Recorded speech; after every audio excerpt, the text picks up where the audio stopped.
In today's Photoshop tutorial, I'm going to show you how to warp text into shape so you can stretch, bend, and mold your words into custom contours and geometric forms. This is a really useful technique if you want to create more creative typography, match text to a logo shape, build eye-catching thumbnails, or give your design a more polished and professional look. The best part is that once you know this method, you can use it again and again for all kinds of projects. If you find this tutorial helpful, be sure to hit the like button and subscribe for more easy Photoshop tutorials just like this. Alright, let's jump in.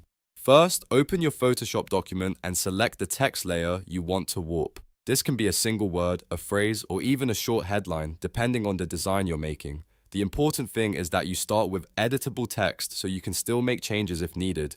Before you warp anything, right-click your text layer in the Layers panel and choose Convert to Smart Object. This is a very important step because it helps keep your font sharp and editable while also unlocking more flexible transformation options. Converting to a smart object also makes it easier to apply effects without permanently damaging the original text. Once your text is converted, press Ctrl+T on Windows or Command+T on Mac to bring up the free transform box around your text. You'll now see the transform controls surrounding the word or phrase on your canvas. At this point, right-click inside the transformation box and look for the warp option. Click that, and Photoshop will switch your text into warp mode. This is where the real shaping begins. Now, look at the top options bar in Photoshop. You should see a warp drop-down menu, and by default it may be set to none. Change that setting from none to custom if you want complete control over the shape. You can also try one of Photoshop's preset warp styles if one of them fits your design better. Options like cylinder, fisheye, or wave can be great when you want your text to follow a specific visual style or silhouette.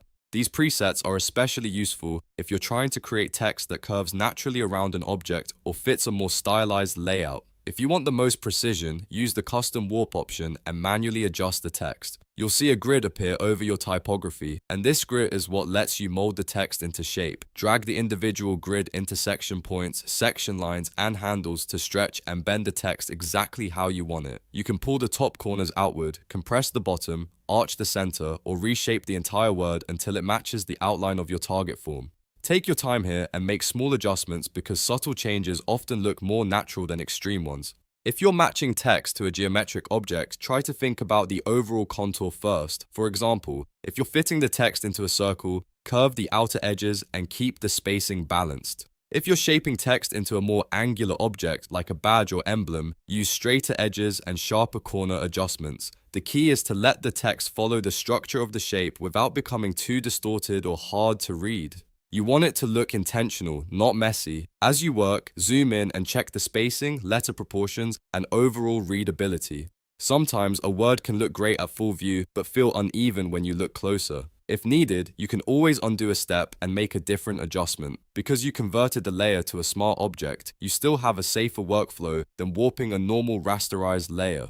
That means you can experiment more confidently. When you're happy with the result, press Enter on Windows or Return on Mac to apply the warp. Your text will now sit inside the new shape and follow the contour you created. At this point, you can continue designing around it by adding effects, shadows, gradients, or background elements to make the warped text stand out even more. And that's how you warp text into shape with Photoshop. It's a simple technique, but it can completely change the look of your typography and help you create much more dynamic designs. If this tutorial helped you, please give it a like and subscribe for more Photoshop tips, tricks, and beginner-friendly tutorials. Thanks for watching, and I'll see you in the next one.